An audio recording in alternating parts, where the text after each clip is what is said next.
Sebagaimana air mengalir dari tempat yang lebih tinggi ke titik yang lebih rendah, demikianlah ilmu mengalir dalam diri kita.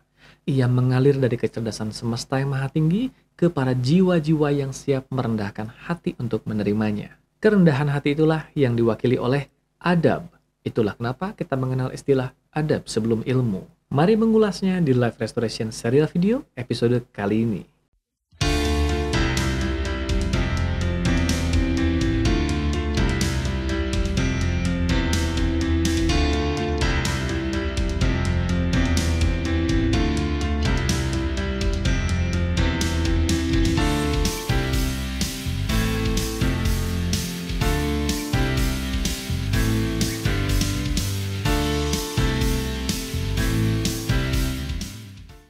Halo para sahabat sekalian, dimanapun Anda berada, kembali berjumpa di akhir minggu kali ini seperti biasa di Life Restoration serial video bersama saya Algus Kanalendra.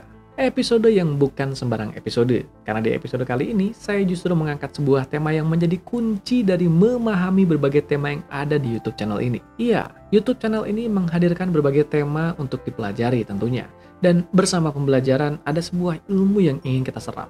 Nah, di episode kali ini kita justru akan mengangkat satu hal yang seringkali membuat ilmu ini gagal terserap dengan baik karena hal ini hilang dalam pembelajarannya, yaitu adab. Sebelum kita masuk ke inti bahasan kita, tidak lupa saya mengajak Anda untuk subscribe dulu YouTube channel ini, Algus Kanalendra, kalau Anda belum subscribe, dan juga aktifkan lonceng notifikasinya. Ya, anggap saja ia menjadi sebuah bagian dari adab kecil untuk menghargai apa yang dibagikan di YouTube channel ini. Kenapa adab ini saya katakan sebagai hal yang sangat penting dan mempengaruhi tingkat pembelajaran kita dalam menerima masuknya ilmu?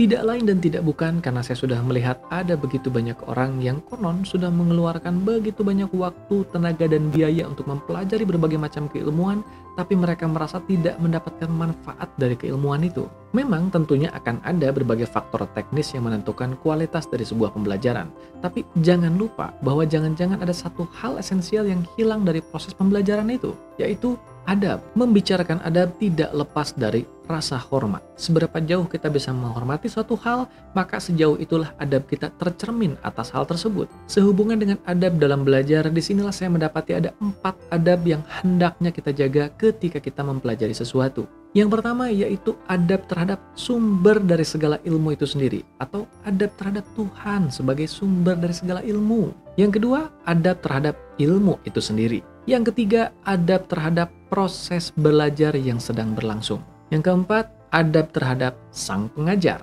Mari kita mulai membahasnya satu persatu. Yang pertama, adab terhadap sumber dari ilmu itu sendiri, yaitu adab terhadap Tuhan.